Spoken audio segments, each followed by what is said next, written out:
नवी मुंबई महानगरपालिकेचं बजेट सादर केलं, त्याबाबत काय सांगाल? सर्वप्रथम मी आपल्या सर्वांना मनापासून नमस्कार करतो. आज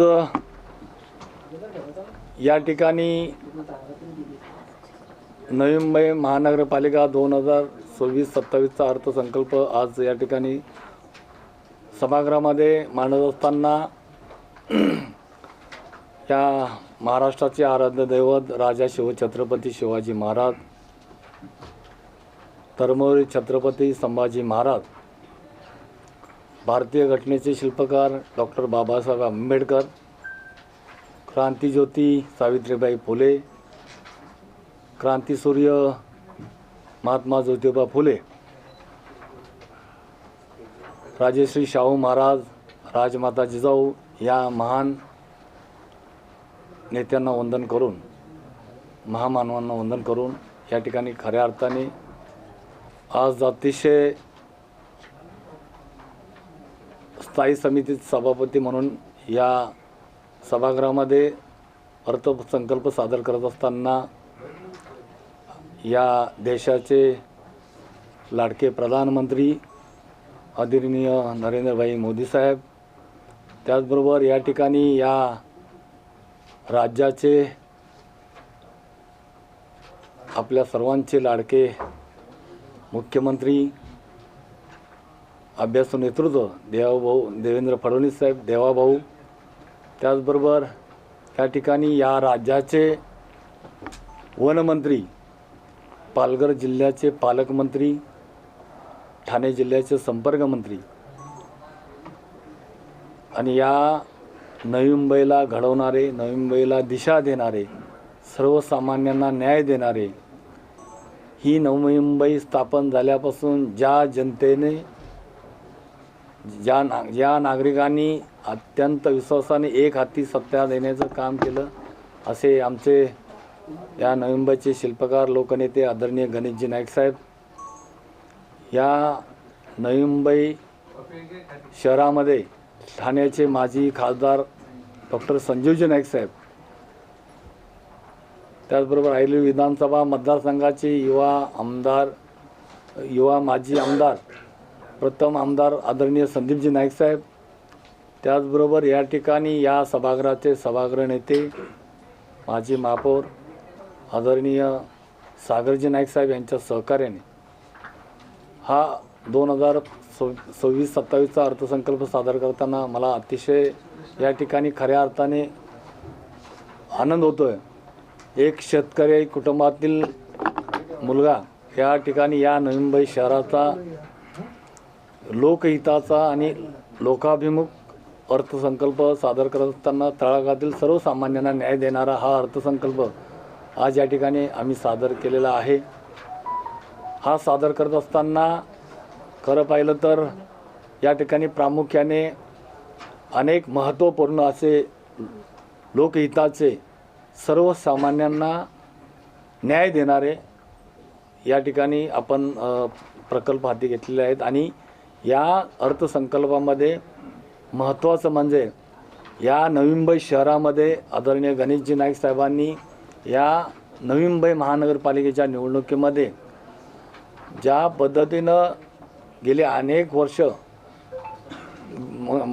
25 वर्ष टॅक्स आणि कर वाढला नाही, त्याच धर्तीवरती यावेळेलाही या नवी मुंबई महापालिकेच्या निवडणुकीमध्ये जो जनतेला, सर्वसामान्य नागरिकांना दिलेला शब्द, कुठल्याही प्रकारे रहिवाशांचा कर वाढणार नाही, याबाबत आपण नक्कीच मोठ्या प्रमाणामध्ये कुठलीही कर न वाढ करता हा आपण अर्थसंकल्प सादर केलेला आहे. त्याचबरोबर या नवी मुंबई शहरामध्ये गेले अनेक वर्ष जो महत्त्वाचा या ठिकाणी निर्णय होता, जी ठोक मानधनावरती काम करणारे जे कर्मचारी होते त्यांना कायम करण्याकरता आदरणीय गणेशजी नाईक साहेबांच्या आशीर्वादाने या ठिकाणी तो देखील निर्णय महत्त्वपूर्ण आपण या ठिकाणी घेतलेला आहे. जे कंत्राटी कामगार आहेत त्या सर्व कंत्राटी कामगारांचं नवी मुंबई शहरामध्ये जे काम करत आहेत या नवी मुंबई महापालिकेमध्ये त्यांचं अधिक या ठिकाणी सहकार्य मिळतं आहे. अशा सर्व कंत्राटी कामगार कर्मचाऱ्यांना, मग त्याच्यामध्ये काही बऱ्याच सर्व साफसफाई कर्मचाऱ्यापासून कंत्राटी सर्व कर्मचारी त्यांचाही पगार आपण या ठिकाणी वाढवण्यामध्ये निर्णय घेतलेला आहे. त्याचबरोबर या ठिकाणी आपल्याला माहीत आहे एक नवीन या ठिकाणी जे आपण पुढील भविष्यामध्ये वाढती लोकसंख्या लक्षात घेता या ठिकाणी आपण पातळगंगा पोशीर धरणातून आपण त्याचीसुद्धा पुढील वाढती लोकसंख्या लक्षात घेता आपण ते देखील धरणाच्या माध्यमातून आपल्या या नवी मुंबई शहरासाठी पाण्याचं कुठल्याही प्रकारे तुटवडा होणार नाही याची सुद्धा काळजी या बजेटमध्ये आपण घेतलेली आहे. आपल्याला अनेक असे लोकहिताचे प्रकल्प आपण याच्यामध्ये घेतलेले आहेत. त्यामध्ये विशेषतः आपण प्रक्षेपाधिकरण असो, या नवी मुंबई शहरामध्ये प्रक्षेपाधिकरणाच्या माध्यमातून, पर्यावरणाच्या माध्यमातून, त्याचबरोबर या परिवहन सेवेच्या बाबतीमध्ये सुद्धा अनेक महत्त्वपूर्ण आपण या ठिकाणी निर्णय घेतलेले आहेत. आपण 150 नवीन बसेस घेतो आहे, 100 बसेसचं आपण नियोजन केलेलं आहे आणि या शहरातील अगदी सर्वसामान्य जनतेला या ठिकाणी न्याय देण्याचं काम आपण या ठिकाणी केलेलं आहे. विशेषतः आपण पाहताय याच्यामध्ये आपण जे नवी मुंबईमधले धरण तलाव आहेत म्हणजे होल्डिंग पॉईंट आहेत, त्या सर्व होल्डिंग पॉईंटची सुद्धा आपण या ठिकाणी चांगल्या धर्तीवरती आपण त्याचंसुद्धा नियोजन या ठिकाणी केलेलं आहे. त्याचबरोबर घनसोलीमध्ये आपण मोठ्या प्रमाणामध्ये चांगल्या पद्धतीनं दर्जेदार असं क्रीडा संकुल देखील या माध्यमातून आपण या बजेटमध्ये घेतलेलं आहे. नवी मुंबई शहरामध्ये या माझ्या सर्व रहिवासी बंधू भगिनींना, तळागाळातील सर्वसामान्य नागरिकांना आदरणीय गणेशजी नाईक साहेबांचं नेहमी सातत्यानं या नवी मुंबई महापालिकेमध्ये प्रत्येक गोष्टीमध्ये जास्त भर दिला असेल तर आपण तो सगळ्यात अति महत्त्वाचा म्हणजे आरोग्याच्या सेवेच्या दृष्टिकोनातून दिलेला आहे. त्यामुळं आरोग्याच्या बाबतीमध्ये सुद्धा आपण अनेक सुधारणा करून आरोग्याची अधिक सुविधा चांगल्या पद्धतीनं कशा पद्धतीनं देता येईल त्यामध्ये सुद्धा सुधारणा केलेली आहे. यामध्ये प्रामुख्यानं मी एकतर आपल्याला सांगेन की बर्नचं आपण डिपार्टमेंटसुद्धा आपण या नवी मुंबई शहरामध्ये आपण ते एक मोठं महत्त्वपूर्ण आपण हा निर्णय घेतलेला आहे की जेणेकरून त्या बर्न्स असणाऱ्या सर्व पेशंटना त्याचा तो एक लाभ घेता येईल. त्याचबरोबर ETC केंद्राचा सुद्धा दिव्यांग मुलांकरता आपण तो देखील मोठा अतिशय महत्त्वपूर्ण असा हा आपण या ठिकाणी निर्णय घेतलेला आहे.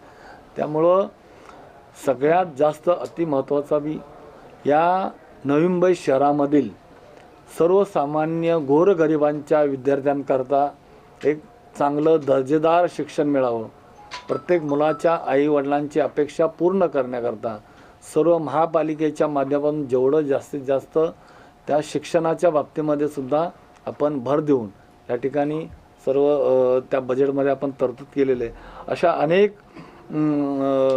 त्यामध्ये पार्किंगची व्यवस्था आपण या ठिकाणी आपल्याला माहीत आहे की पार्किंगच्या व्यवस्थेबद्दल बरीच मोठी समस्या या ठिकाणी निर्माण होत असते. म्हणून आपण पार्किंगच्या व्यवस्थेमध्ये सुद्धा आपण या ठिकाणी मोठ्या प्रमाणावर ते सुधारणा व्यवस्था करणार आहे. आपल्याला माहीत आहे की या शहरामध्ये शहराच्या बाजूलाच जवळच असणारं जे एअरपोर्ट आहे, विमानतळ आहे, त्या धरती म्हणजे ती आपल्या बाब लक्षात घेता मोठ्या प्रमाणामध्ये या नवी मुंबई शहरामध्ये ट्रॅफिकची समस्या फार मोठ्या प्रमाणात होत असते, विशेषतः पाम बीच मार्गावरती होत असते. तर त्यामुळं फ्री सिग्नल करण्याचं देखील आपण या बजेटमध्ये आपण तरतूद करून घेतलेलं आहे. त्याचबरोबर नर्सिंग कॉलेज असो, या शहरामधील सर्व लोकप्रतिनिधींकरता एक मोठा निधी, प्रभाग निधी म्हणून आपण त्याचीसुद्धा या ठिकाणी या शहरातील तात्काळ लोकप्रतिनिधींना त्यांच्या वार्डमधील असणाऱ्या सर्व छोट्या मोठ्या अडचणींना तात्काळ उपाययोजना म्हणून एक प्रभाग निधीचं मोठं या ठिकाणी नियोजन करून आपण त्या बजेटमध्ये तरतूद केलेली आहे. अशा अनेक काही गोष्टींचे आपण या सर्व नवी मुंबई शहराकरता मोठ्या प्रमाणावरती प्रत्येक गोष्टीचा ज्येष्ठांकरता विरंगुळा केंद्राच्या सुधारणेच्या बाबतीमध्ये आपण तो देखील मोठा महत्त्वपूर्ण निर्णय घेतलेला आहे. माझ्या या नवी मुंबईतील सर्व माता भगिनींकरता ज्या पद्धतीनं योजनांच्या माध्यमातून चांगल्या पद्धतीनं लाभ घेता येतो आणि लाभ देता येतो, त्या सर्व गोष्टीमध्ये त्यांची अधिक भर करून माझ्या सर्व नवी मुंबईतील माता भगिनींकरता सुद्धा आपण योजनेच्या माध्यमातून आपण केलेले आहे. त्याचबरोबर लखपती दीदी योजना, या लखपती दीदी योजनेमध्ये सुद्धा आपण अनेक उद्योग त्यामध्ये व्यवसाय निर्मिती करून त्या प्रत्येक गरजू महिलांना त्या माध्यमातून एक रोजगार व्यवस्था तयार करण्याचं काम देखील आपण ह्या ठिकाणी घेतलेलं आहे. आणि अशा सर्व या शहराच्या दृष्टिकोनातून अधिक महत्त्वपूर्ण निर्णय आपण या सर्व बजेटमध्ये घेतलेलं आहे. हा बजेट बनवताना मला अतिशय आनंद होतो आहे की हा बजेट 6,704 कोटीचा या ठिकाणी आपण बनवलेला आहे. आणि बनवून सर्व स्थायी समितीच्या सदस्यांना या ठिकाणी विश्वासात घेऊन त्यांच्या सर्व प्रत्येक डिपार्टमेंटच्या हेडच्या अधिकाऱ्यांना आयुक्त साहेबांच्या माध्यमातून सर्व आयुक्त साहेबांनी सर्व अधिकाऱ्यांनी या ठिकाणी जमा खर्चाची इत्थंभूत माहिती दिल्यानंतर तो आम्ही स्थायी समितीने बनवलेला आहे. आणि हा स्थायी समितीचा अर्थसंकल्प 6,704 कोटीचा सादर करताना मला सार्थ अभिमान होतो आहे. या ठिकाणी मनापासून आपल्या सर्वांचं अभिनंदन करतो. आणि आज आपण हा बजेट या ठिकाणी सादर केलेला आहे. सर, तुम्ही 39 कॉलममध्ये म्हणताय की शहराचं म्हणजे स्वतःचं उत्पन्नाचं प्रमाण वाढवण्यासाठी ठोस प्रयत्न आणि यांची गरज आहे. तर शहरांच्या स्थानिक स्वराज्य संस्थांना अधिकार देण्याची गरज आहे. हे अधिकार तुम्ही कोणाकडे मागताय आणि ते कशासाठी मागताय? या ठिकाणी आपल्याला माहिती आहे की आता शहर झपाट्याने वाढतंय. या शहरामध्ये आपण असे प्रकल्प तयार करतोय की आपण आपण 400 कोटी जे कर्जाच्या माध्यमातून आपण घेणार की जे आपण त्या कर्जातून परतफेड म्हणजे त्याच कर्जातून एखादा प्रकल्प आपण तयार केला, त्या प्रकल्पाच्या माध्यमातून होणारं उत्पन्न आणि त्याच उत्पन्नातून आपण ते परतफेड करणार आहोत. त्यामुळं ते आपण या ठिकाणी त्याचं देखील नियोजन केलेलं आहे. आणि ह्याकरता केंद्राकडून राज्य शासनाकडून आपल्याला ज्या गोष्टी करायच्या असतील त्या सर्व गोष्टी आपण या ठिकाणी करण्याचं नियोजन केलेलं आहे. आणि आपण भविष्यामध्ये ज्या गोष्टी या ठिकाणी या नवी मुंबई शहरामधील कुठल्याही रहिवासी बंधू भगिनींना नागरिकांना त्याची अडचण भासणार नाही याची सुद्धा आपण दक्षता घेतलेली आहे. त्यामुळं भविष्यामध्ये या MIDC मध्ये म्हणजे अनेक औद्योगिक उद्योगांमध्ये बरेच या शहरामध्ये नवीन उद्योग येतात. तर या सर्व बाबीमध्ये आपण याचा सुद्धा लक्षात घेतलं पाहिजे की या नवी मुंबई शहरामध्ये अनेक चांगले नवीन प्रकल्प आपण करण्यामध्ये ब्रिजेस असतील किंवा चांगले नियोजन रस्ते असतील, नाला विजन असेल, या सर्व गोष्टीचा आपण या ठिकाणी निर्णय घेतलेला आहे. जुन्याच प्रकल्पांना उपयोग देण्याचा प्रयत्न आता या महापालिकेतील सत्ताधाऱ्यांनी आपण घेतलेला दिसून येतोय. सभापतीमध्ये तुम्ही महसुलाची जमा जी 4,337 कोटी दाखवलेली आहे, बाकी इतर अनुदान वगैरे तर वेगळंच आहे, कर्ज वगैरे. आम्हाला फक्त एवढं सांगा की ही महापालिकेचं उत्पन्न 4,337 कोटी तुम्ही कशा पद्धतीने जमा करणार? आपल्याला याच्यामध्ये काय क्षमता आहे महापालिकेची? तेव्हा आपल्याला अनेक उत्पन्नाचे सोर्स आपल्याला या ठिकाणी निर्माण केलेले आहेत. औद्योगिक या ठिकाणी मोठ्या प्रमाणामध्ये MIDC मध्ये प्रकल्प येत आहेत. त्यामध्ये त्याच्या माध्यमातून आपल्याला या ठिकाणी उत्पन्न वाढणार आहे.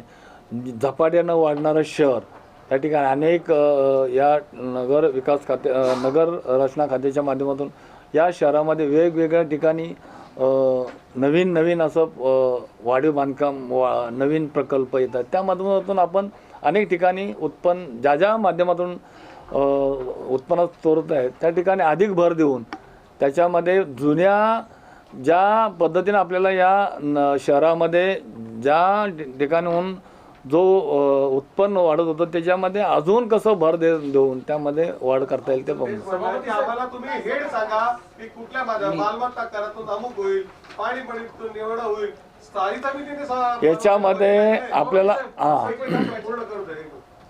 यामध्ये आपण पाणी बऱ्याच अनाधिकृत आपण या ठिकाणी नळ कनेक्शन आहे ते अनाधिकृत नळ कनेक्शन प्रत्येक नागरिकाला घटकाला पाणी म्हणजे एक जिव्हाळ्याचा प्रश्न आहे त्यामुळं ते आपण पूर्णपणे पाण्याचं कनेक्शन आपण देखील अधिकृत अनाधिकृत नाही पाणीपट्टी वाढवणार नाही. जे अनाधिकृत असतील त्यांना अधिकृत आपण पाण्याचं कनेक्शन देऊन त्या ठिकाणी ते देखील उत्पन्न आपलं वाढणार आहे. आणि एक मिनिट माझं वाक्य पूर्ण होऊ द्या. औद्योगिक क्षेत्रामध्ये जो आपण औद्योगिक क्षेत्रामध्ये जे अनेक वर्षापासून जो नवीन प्रकल्प आहेत किंवा अनेक वर्षापासून जो कर तोच लागलेला आहे तो औद्योगिक क्षेत्रामध्ये सुद्धा आपल्याला या ठिकाणी कर वाढीसाठी आपल्याला ते सुद्धा आपण की किती कर तुम्ही 4,000 कोटी रुपये तुम्ही कसे जमा करणार हाच आमचा महत्त्वाचा मुद्दा. सभापती साहेब, एक महत्त्वाचा मुद्दा याच्यामध्ये आतापर्यंत जी काही बजेट बघितला गेला मागच्या वर्षीची वसुली जी आपण बघितली 2,500 कोटीच्या वरती आपण जात नाही आपलं बजेट म्हणजे उत्पन्नच आपलं 2,500 कोटी आहे आणि तुम्ही त्याच्यावरती डायरेक्ट डबल पेक्षा जास्त म्हणजे 6,704 कोटीचं बजेट हा एवढा पैसा कुठून आणणार याच्यामध्ये वाढवणार नाही पाण्याचा दर वाढवणार नाही आणणार स्त्रोत तरी कुठून आहे. आयुक्तांनी स्वतः कबुली दिले की आम्ही 50% मालमत्ता कर वसूल करतो. याच्यामध्ये आपल्याला मी सुरुवातीलाच सांगितलं की अनेक वेगवेगळ्या ज्या पद्धतीनं आपण योजने 400 कोटीचं आपण जे कर्ज घेण्यास रोख्याच्या माध्यमातून आपण कर्ज घेतोय कर्ज रोखे आणि कर्ज 100 कोटी घेतोय. त्याचबरोबर आपण आपल्याला माहीत आहे की अनेक शासकीय असो त्याचबरोबर आपण महसूल असो ज्या औद्योगिक क्षेत्रामध्ये अनेक काही प्रकल्प आहेत की त्या माध्यमातून आपल्याला या ठिकाणी जमिनीच्या बाजूने कर आपल्याला वाढवू शकतो किंवा उत्पन्न वाढवू शकतो. त्याचबरोबर अनेक या नवी मुंबई शहरामध्ये अनाधिकृत नळ कनेक्शन अधिकृत करण्याकरता त्यांना ते बिलं जातील आणि तो सुद्धा उत्पन्नाचा स्रोत आपल्याला या ठिकाणी वाढवला जाईल.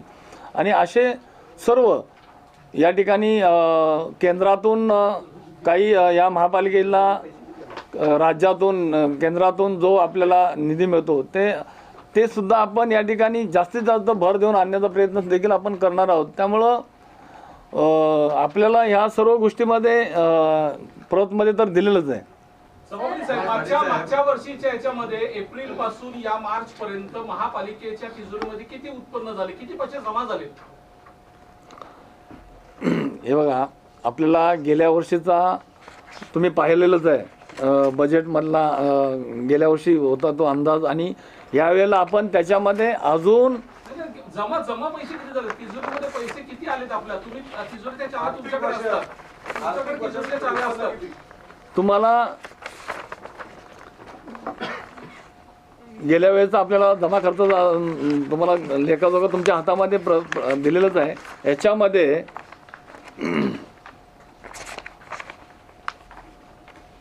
किती जमा झाले दिलेच नाही साहेब. साहेब दुसरी गोष्ट पाटील साहेब, हां औद्योगिक तुम्ही बोलताय 4-5 वेळा कंपन्याकडे औद्योगिक इंडस्ट्रीचा आम्ही जमा करून मात्र तिथले अजिबात टॅक्स कर ते लोक भरत नाही. सुप्रीम कोर्टामध्ये केस चालू आहे त्याचा निकाल लागत नाही. हजारो कोटीचा कर त्यांच्याकडे बाकी आहे आणि तुम्ही नळ जोडण्यावर थोडी हजारो कोटी तुम्ही उभा करू शकता की एवढं 600-700 कोटीचं बजेट आहे. सर त्याला जोडून हे अजून बघा. एक प्रश्न आहे की तुम्ही इथे रहिवासी यांना करवाढ केलेली नाहीये, प्रॉपर्टी टॅक्स वाढवलेला नाहीये, पण औद्योगिक वसाहतीत पण एवढ्या मोठ्या प्रमाणात रहिवासी संकुल उभारली जात आहेत, त्यांना तुम्ही काय करणार आहात? नाही राहू असेल का? नाही औद्योगिक क्षेत्रामध्ये रहिवाशांकरता बिलकुल कर वाढणार नाही. परंतु जे औद्योगिक क्षेत्र ज्यांचं नवीन आहे त्यांना किंवा जे पाठीमागं 1992 सालापासून कर जो लादलेला आहे त्याच्यामध्ये आपण औद्योगिक क्षेत्रामध्ये आपण वाढवण्याचं या ठिकाणी ठरवलेलं आहे. परंतु औद्योगिक क्षेत्रामध्ये 40-50% आपलं औद्योगिक क्षेत्र कमी झालंय, बंद झालंय आणि रेसिडेन्शियल मध्ये कन्वर्ट व्हायला लागलेलं आहे. आणि तुम्ही त्यांना पण टॅक्स जर माफी दिली तर मग तुम्ही टॅक्स उभा कुठून करणार आहे सगळं? या ठिकाणी आपल्याला कुठल्याही रहिवाशांना आपण कर वाढ करत नाही, तो औद्योगिक क्षेत्रामध्ये असो किंवा या ठिकाणी नवी मुंबई शहरामध्ये राहणाऱ्या रहिवासी असतील. जे नवीन प्रकल्प येत आहेत त्यांना नवीन ज्या पद्धतीनं नवीन उद्योजक तयार होतात त्या सर्व लोकांना आपण त्या ठिकाणी उत्पन्न वाढवण्याचं आपण या ठिकाणी ठरवलेलं आहे आणि त्यासाठी पुढील प्रक्रिया करण्याकरता आपण तयारी या ठिकाणी करणार आहे. अनेक आपण ह्या अर्थसंकल्पामध्ये नवी मुंबईमध्ये वेगवेगळे आरोग्याचे प्रकल्प आपण जाहीर केले. एके ठिकाणी आयुर्वेदिकचा तुम्ही प्रथम संदर्भ रुग्णालय तयार करणं किंवा नर्सिंग कॉलेज तयार करणं ह्या गोष्टी तुम्ही जाहीर केल्या. दुसरीकडे मुख्यमंत्र्यांनी आपल्याकडे सुपर स्पेशालिटी हॉस्पिटलची संदर्भात घोषणा केली, पण या अर्थसंकल्पामध्ये त्याचा कुठलाही उल्लेख केला नाही. काय प्रकार नाही, आपण याच्यामध्ये आपल्या माहितीकडे सांगतो. अर्थसंकल्प मुख्यमंत्र्यांनी नवी मुंबईमध्ये एक अद्ययावत असं हॉस्पिटल तयार करण्यासंदर्भात बोललं. त्यामुळे आपण याच्यामध्ये बजेटमध्ये घेतलेलंच आहे ना की आपण हॉस्पिटल तरतूद करून ठेवलेलं आहे. हॉस्पिटल आपल्याला अद्ययावत आपण या नवी मुंबई शहरामध्ये बेलापूर ठिकाणी आपण करणार आहोत. सर, हे अर्बन चॅलेंज फंड काय आहे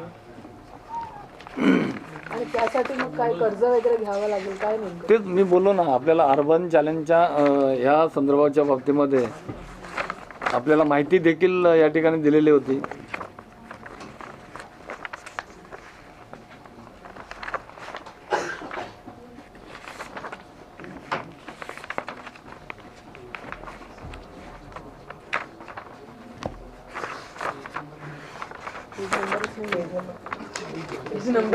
नाही आहे ना, एक मिनिट. स्टार्टिंगला जो ते जमाचा जो कॉलम आहे त्याच्या लेफ्ट साईडच्या पानावर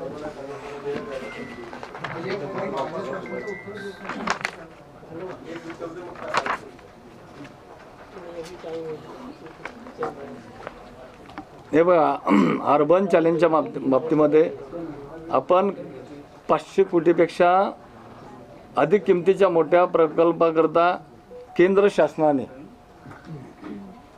शासनाने अर्बन चॅलेंज फंड नावाने म्हणजे ज्या पद्धतीनं स्थानिक स्वराज्य संस्थांना 50% निधी कर्ज रोखे, त्याचबरोबर 25% केंद्र शासन देणार आणि 25% स्थानिक स्वराज्य संस्था या ठिकाणी करणार, अशा पद्धतीनं आपण ते नियोजन केलेलं आहे. याच्यामध्ये ग्रीन, ब्ल्यू, येलो ब्रँड इत्यादी या सर्वसाधारण याच्यामध्ये आपल्याला पूर्णपणे कर्ज रोखे उभा करून मोठे त्या प्रकल्प तयार करून त्यापेक्षा कमी व्याजदराने, म्हणजे आपण केंद्र शासनाने 25% दिल्यानंतर कमी व्याजदराने आपल्याला आपल्या बजेटमध्ये म्हणजे स्थानिक स्वराज्य संस्थेला निधी उपलब्ध होईल आणि ते आपल्याला प्रकल्प राबवता येतील. असा कुठला प्रोजेक्ट तुम्ही 500 कोटीचा गृहीत धरलेला आहे का? कुठला प्रोजेक्ट तुम्ही आणणार आहात? नाही, 500 कोटी म्हणजे ही तरतूद आहे. याच्यामध्ये आपण मोठे निर्णय म्हणजे ब्रिजेस असो, या ब्रिजेसच्या माध्यमातून मोठे वेगवेगळे ब्रिज आपण तयार करणार आहोत. त्यामध्ये ह्या सर्व निधीचा आपण त्या ठिकाणी वापर करणार. या महापालिकेने वन टाइम प्लॅनिंगचा अनुभव घेतलेला आहे. या नवी मुंबईत वन टाइम प्लॅनिंग फेल झालेला आढळून आलेला आहे. असं असताना पुन्हा ज्यावेळेस आपण राष्ट्रवादीत होता तेव्हा हा प्रयोग केला होता, पुन्हा भाजपला तुम्ही सत्तेत आल्यानंतर वन टाइम प्लॅनिंग करण्याचं इच्छा का झाली आणि या वन टाइम प्लॅनिंग मध्ये भ्रष्टाचाराला नवीन आमंत्रण देण्याचा प्रयत्न तुमचा चालू आहे का? नाही, बघा, वन टाइम प्लॅनिंग हे आपल्याला कल्पना आहे की वन टाइम प्लॅनिंगच्या बाबतीमध्ये एक कुठल्या तरी एक विशेषतः शहरामध्ये एका सेक्टरचा त्याच्यामध्ये भाग घेतला जातो आणि पूर्ण नियोजितबद्ध लोकांना कशा पद्धतीनं प्रत्येक गोष्टीची सुविधा पाहिजे आणि त्या सुविधेची पूर्तता कशा पद्धतीने केली जाईल म्हणून आपण या भविष्यामध्ये होणाऱ्या वाढत्या लोकसंख्येचा अभाव लक्षात घेता आपण एक शहरामध्ये अनेक नवी मुंबईतील शहरांमध्ये एखाद्या विशिष्ट सेक्टरमध्ये आपण तो प्रयोग आपण करतो आणि त्या निमित्ताने आपण प्रत्येक उदाहरण पाटील साहेब तुम्ही तुमच्या वॉर्डचं द्या. तुमच्या वॉर्डमध्ये कुठल्या गोष्टींची कमतरता आणि तुमच्या वॉर्डमध्ये वन टाइम प्लॅनिंग करायचं झालं तर तुम्ही काय विचार केलाय, कशा पद्धतीने तुमच्या सेक्टरचा तुम्ही विकास करणार? हे बघा, वन टाइम प्लॅनिंगमध्ये अनेक लोकांच्या ज्या लोकहिताचे जे योजना आहेत त्याच्यामध्ये रस्ते असतील, फुटपाथ असेल किंवा अनेक वेगवेगळ्या विविध योजना, या सर्व गोष्टी गार्डन, बाग बगीचे आणि वन टाइम प्लॅनिंग केल्यानंतर भविष्यामध्ये एकदा आपण केल्यानंतर वारंवार त्या गोष्टीकडे खर्च होणार नाही आणि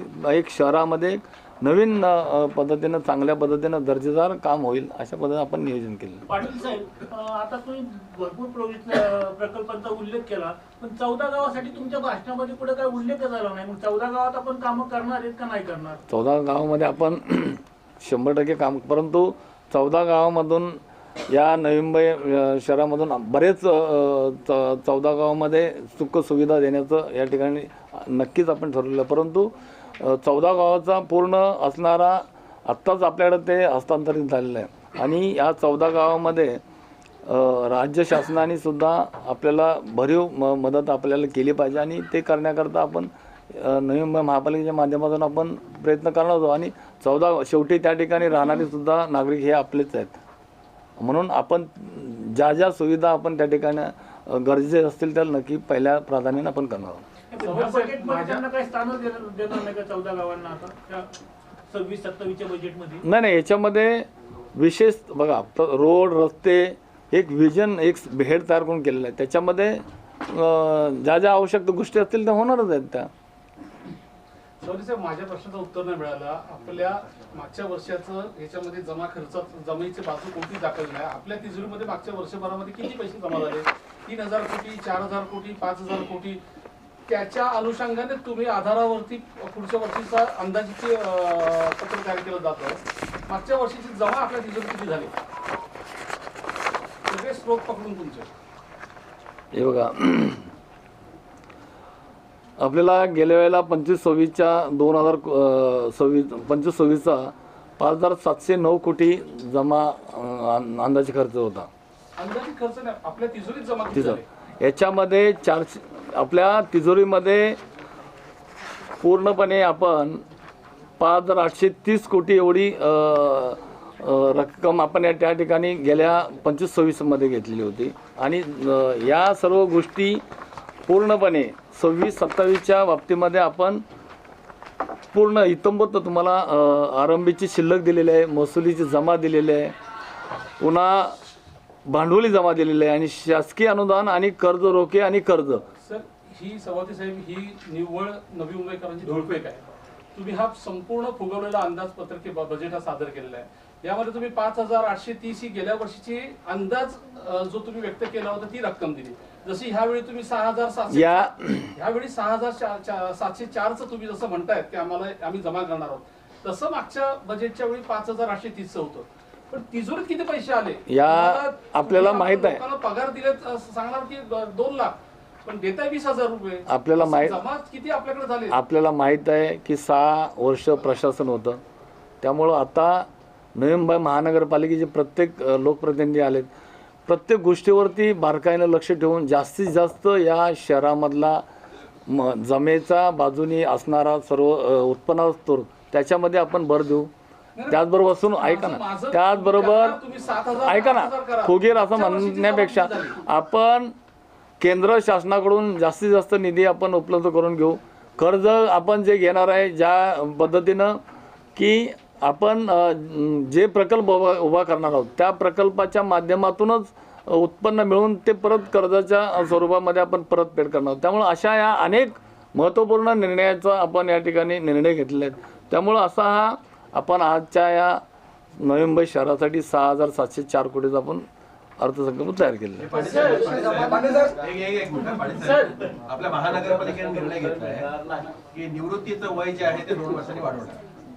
आत्ताच्या अर्थसंकल्पामध्ये कुठलाही आपण अंदाज केलेला नाही की या वय वाढल्यामुळे आपल्यावर वजन किती वाढणार आहे. हे बघा, आपल्याला माहित आहे की या शहरामध्ये गेल्या महासभेमध्ये 58 ते 60 वर्षाचा आपण हा महासभेने निर्णय घेतलेला आहे. यामध्ये शहरातल्या अनेक जे अधिकारी आहेत जुने महापालिकेच्या, त्यामुळं त्या बरेच कर्मचाऱ्यांना या सर्व गोष्टीचा लाभ मिळणार आहे. आणि जरी आपण आता यावेळेला गेल्या वेळेला प्रशासन होतं, आता यावेळेला पूर्णपणे लोकप्रतिनिधी आहेत. या नवी मुंबई महापालिकेच्या माध्यमातून जेवढं जास्तीत जास्त इन्कमचा स्रोत वाढेल तेवढं आपल्याला या सर्व गोष्टीमध्ये प्रत्येकाला त्यांच्या सर्व गोष्टीची बाबत पूर्तता आपल्याला करता येईल. त्यांनी विचारलं खर्चाचं बर्डन किती वाढेल. जर तुम्ही 60 वर्ष केलं तर महापालिकेच्या खर्चाचा बोजा किती वाढणार आहे, एवढा सिंपल प्रश्न आहे. या ठिकाणी महापालिकेने ते ध्येय धोरण ठेवूनच या होणाऱ्या खर्चाच्या बाबीमध्ये जमेचा सुद्धा आपण विचार करून आपण त्या सर्व गोष्टीचा विचार केलेला आहे आणि त्याची पूर्तता देखील आपण महापालिकेने केलेली आहे, जेणेकरून सर्व कामगारांना न्याय देण्याचं काम या ठिकाणी खऱ्या अर्थाने केलेलं आहे.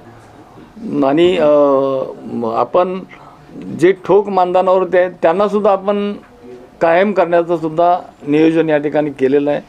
त्याचबरोबर नवी मुंबई शहरामध्ये जे कंत्राटी कामगारावरती काम करणार आहेत त्यांनासुद्धा आपण पगार वाढवून त्यांचं सुद्धा या कुटुंबामध्ये. न्यायालयाच्या निर्णयाच्या विरोधात तुम्ही काम करणार का, की ठोक मानधनवाल्यांना कायम करण्याचा तुम्ही जो प्रस्ताव मांडता? न्यायालयाचा सन्मान राखून या ठिकाणी प्रत्येक गोष्ट केली जाईल. आपण बॅकडोर एंट्री न्यायालयाने बंदच केलेली आहे ना, तर मग तुम्ही कुठल्या आधारावरती त्यांना कायम करण्याचं आश्वासन देताय? पाटील साहेब, आज उद्या 30-31 तारीख आहे. आज उद्या रिटायर होणारी माणसं रिटायर होणार की कंटिन्यू होणार? महासभेला ज्या वेळेला तो प्रस्ताव मंजूर झाला त्या दिवसापासून तो या ठिकाणी आपण त्या गोष्टीची पूर्ण अंमलबजावणी करण्याकरता आपण तयारी केलेली आहे. आणि आपण जे रिटायर होणारे लोक असतील त्या अधिकाऱ्यांना याच्यामध्ये कसा लाभ मिळेल याच्याकडे आपण लक्ष दिलेलं आहे. हा विचार करताना तुम्ही एक गोष्ट नाही पाहिली की इतर महापालिकांमधील अधिकारी कर्मचाऱ्यांचे जे पगार आहेत ते 1 तारखेला असतील का कामावर? राज्य सरकारची परवानगी घेण्याची काही गरज नाही असं आपल्याला वाटतं? नाही, बघा, या ज्या महानगरपालिकेला जे राज्य शासनाने जे अधिकार दिलेले आहेत त्या अधिकाराच्या माध्यमातून हे आपण या ठिकाणी निर्णय घेतलेला आहे. आणि यामध्ये राज्य शासन नक्कीच मदत करेल आणि याबाबत सर्व कामगारांना न्याय मिळण्याचं, अधिकाऱ्यांना न्याय मिळण्याचं या ठिकाणी नक्कीच आपण धोरण. मुंबईसह 6 महानगरपालिकांचा प्रस्ताव राज्य सरकारकडे पडून आहे, सरकारने अजून त्याला परवानगी दिलेली नाही. असं असताना आपण कसं काय परस्पर निर्णय घेतला? यामध्ये आपल्या माहितीकरता सांगतो की महापालिकेला जे नियम राज्य शासनाने दिलेले आहेत त्या नियमाचं पालन या ठिकाणी महानगरपालिका करते. त्यामुळे इतकी घाई कशासाठी? जर शासनाची परवानगी मिळत नाही तो त्याच्या आधीच मग तुम्ही ठराविक अधिकारी कर्मचाऱ्यांसाठी हा प्रस्ताव आणलेला आहे का? हे असं तुम्ही शासन निर्णयासाठी प्रतीक्षा का करत नाही? तुम्ही असं का म्हणत नाही की शासनाकडनं मंजुरी आल्यानंतर आम्ही त्यांना या निर्णयाची अंमलबजावणी करू म्हणून? या ठिकाणी आपल्या माहितीकरता सांगतो, अनेक या महापालिकेच्या माध्यमातून अनेक गोष्टी आपण कर्मचारी आपण एका बाजूला बोलतो उत्पन्न वाढलं पाहिजे, उत्पन्नामध्ये भर दिला पाहिजे, असं ती सिस्टम तेवढीच महत्त्वाची आहे की कर्मचारी वर्गसुद्धा आपण तेवढा महत्त्वाचा आहे. आणि या ठिकाणी अनेक जे जुने जाणते कर्मचारी आहेत आणि राज्य शासनाने महापालिकेला दिलेला अधिकार आहे तो या ठिकाणी अंमल आपण महापालिका करून जर करत असेल तर नक्कीच याचं स्वागत कोणी करेल. आणि आपण योग्य प्रकारे राज्य शासनाच्या नियमानुसार आणि राज्य शासनाने दिलेल्या अधिकारानुसारच आपण करतोय. मग इतर महापालिकांनी ज्यांनी आपल्या पहिले प्रस्ताव दिले ते अजून का कार्यान्वित करू शकत नाही? त्याची अंमलबजावणी का करू शकत नाही? या महापालिकेचा आदर्श घेऊन इतर महापालिका नक्कीच त्या गोष्टीचा अंमलबजावणी करत म्हणजे तुम्ही राज्य शासनाला राज्य शासनाचा सन्मान करून राज्य शासनाने दिलेल्या अधिकाऱ्याचा या ठिकाणी खऱ्या अर्थाने आपण स्वागत करतोय आणि राज्य शासनाने दिलेल्या महानगरपालिकेच्या अधिकारामध्ये आपण त्या गोष्टी केल्या. प्रशासनामध्ये काम करणारे अधिकारी असतील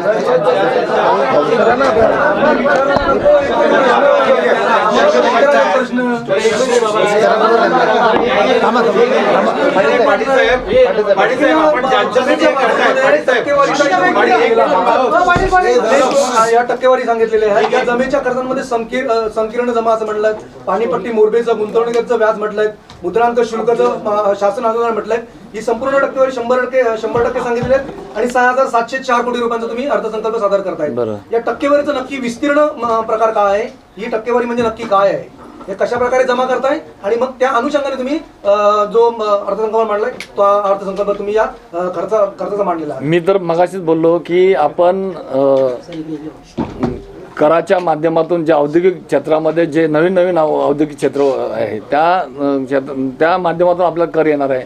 पाणी अनधिकृत कनेक्शन आहे त्यांना अधिकृत कनेक्शन आपण देऊन जे नवी मुंबईमध्ये अनेक पाण्याच्या बाबतीमध्ये ते सुद्धा आपण उत्पन्नाच्या माध्यमातून ते सुद्धा उत्पन्न आपलं वाढणार आहे. म्हणजे बरेच ज्या गोष्टी उत्पन्नाच्या स्रोत निर्माण होणार आहे या सर्व गोष्टीवर भर देऊन आपण तो उत्पन्न म्हणजे पाणी म्हणजे तुम्ही अनधिकृत पाणी आणि त्याप्रमाणे नवीन येणारे प्रकल्प यातून ही जी तुमची तरतूद आहे ही पूर्णत्व जाऊ शकते. आणि आपण या ठिकाणी आपण नवीन कर्ज घेऊन जे प्रकल्प नवीन मोठे तयार करतो त्यातून उत्पन्न आपल्याला मिळणार आहे.